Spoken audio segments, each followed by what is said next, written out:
اعوذ باللہ من الشیطان الرجیم بسم اللہ الرحمن الرحیم قل اللہم مالک الملک تؤتی الملک من تشاء وتنزع الملک ممن تشاء. یوں عرض کرو اے اللہ ملک کے مالک، تو جسے چاہے سلطنت دے اور جس سے چاہے سلطنت چھین لے. وتعز من تشاء وتذل من تشاء بیدک الخیر. اور جسے چاہے عزت دے اور جسے چاہے ذلت دے، ساری بھلائی تیرے ہی ہاتھ میں ہے. انک علی کل شیء قدیر، بے شک تو ہر چیز کے اوپر قادر ہے. سامعین اکرام، سورہ آل عمران کی آیت نمبر 26 اور 27 کا درس چل رہا ہے. آج درس کا چوتھا حصہ پیش ہے جس میں ان آیتوں کی تفسیر صوفیانہ پیش کی جائے گی. اس کا مطلب یہ ہے کہ اے اللہ، تو ملک جسم، ملک روح، ملک امکان، ملک انوار کا دائمی مالک ہے. یعنی یہ سارے ممالک، خواہ وہ ظاہری ہوں باطنی ہوں، یہ سارے کے سارے ممالک اے مولا ان کا تو دائمی طور کے اوپر مالک ہے. تیرے سوا ان پر کسی کا مستقل قبضہ نہیں ہے. ہاں، جب تو چاہتا ہے کسی کو ظاہری قبضہ اور ظاہری ملک دیتا ہے. یہ قبضہ اور ملک جس کی کہ تبدیلیاں محض ظاہری اور مجازی ہیں، جسے چاہتا ہے اپنے تجلیات دکھا کر عزت دیتا ہے اور جس سے چاہتا ہے عزت کا لباس اتار کر اسے ذلیل کر دیتا ہے. جو کچھ تیری طرف سے ہے سب خیر ہے، تو ہر بات کے اوپر قادر ہے. سب چیزیں تیری صفات کا مظہر ہیں. کسی پر عزت اور کبریائی کا ظہور فرما کر اسے عزیز فرماتا ہے اور کسی پر صفت قہر کی جلوہ گری فرما کر اسے ذلیل اور رسوا کر دیتا ہے. کسی پر صفت غنا کی تجلی فرما کر اسے مالدار بنا دیتا ہے. کسی پر صفت غنا کا ظہور فرما کر اسے بظاہر فقیر اور ولی اور غنی بنا دیتا ہے.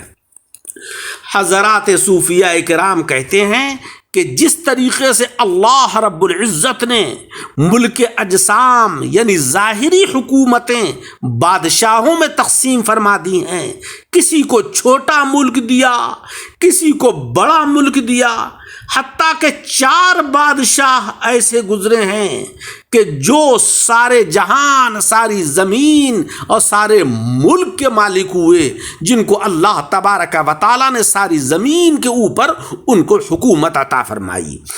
2 مؤمن اور 2 منکر. حضرت سلیمان علیہ السلام اور ذوالقرنین یہ وہ ہیں کہ جو اللہ جل شانہ و عم نوالہ کی ذات گرامی کو تسلیم کرتے اور مانتے ہیں. دوسرا بخت نصر اور چوتھا مردود. یہ 2 وہ ہیں کہ جنہوں نے اللہ کی وحدانیت کا انکار کر دیا. اسی طریقے سے اللہ تبارک و تعالیٰ نے اپنے نبیوں، اپنے ولیوں کو عالم ارواح، عالم امکان، عالم امر وغیرہ تقسیم فرما دیے.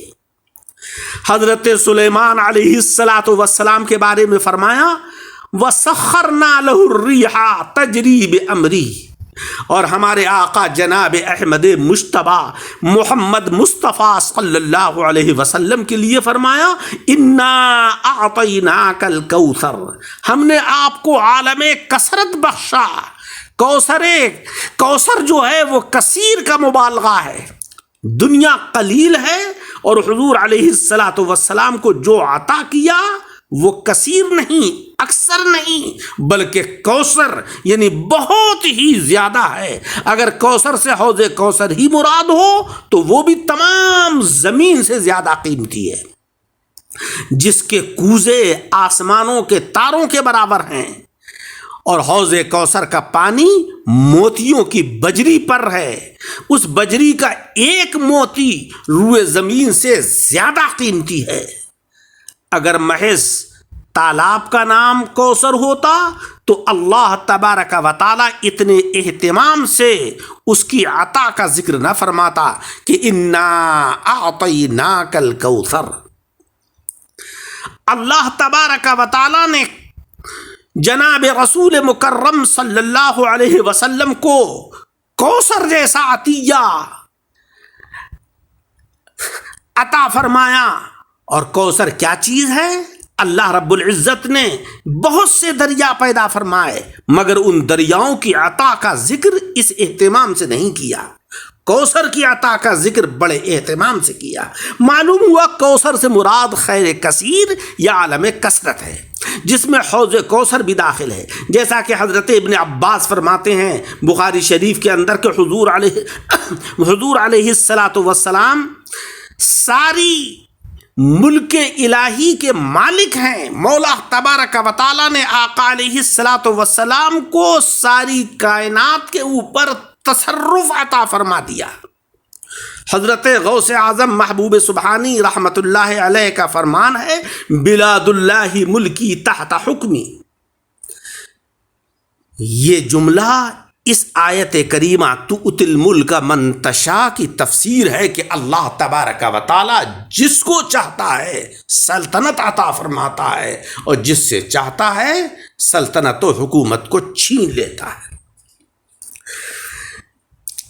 ان آیتوں کے سلسلے میں ایک بہت ہی مجرب عمل ہے.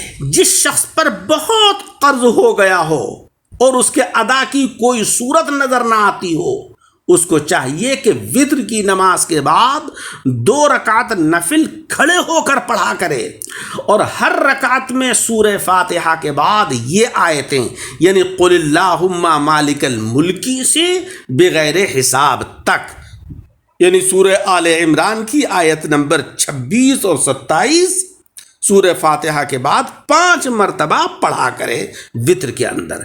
انشاءاللہ اس کا قرض بہت جلد ادا ہو جائے گا. یہ عمل نہایت مجرب ہے. اور اگر کوئی شخص ہمیشہ وتر کے بعد 2 نفل کھڑے ہو کر پڑھ لیا کرے جس میں سورہ فاتحہ کے بعد ایک بار یہ آیتیں یعنی سورہ آل عمران کی آیت نمبر 26 اور 27 پڑھ لیا کرے تو اس پر انشاءاللہ کبھی قرض نہیں ہوگا. اللہ تبارک و تعالی ہمیں عمل کی توفیق عطا فرمائے. آمین بجاہ النبی الکریم.